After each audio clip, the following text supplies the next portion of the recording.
Candidate B. Somanna wanted to inspect the polling booth in the Varuna Constituency. Confrontation broke between BJP and Congress workers.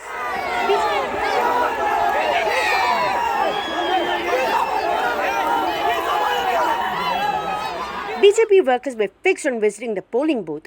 V. Somanna visited the booth after taking help from concerned officers.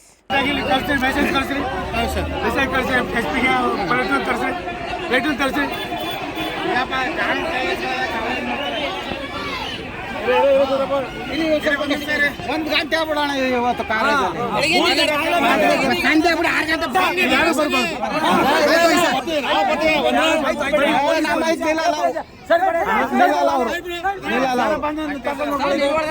ಅವರು ನಮ್ಮ ಬೆಳಗಿನ ಈಗ ಆಟ ಆಡ್ತಾರ.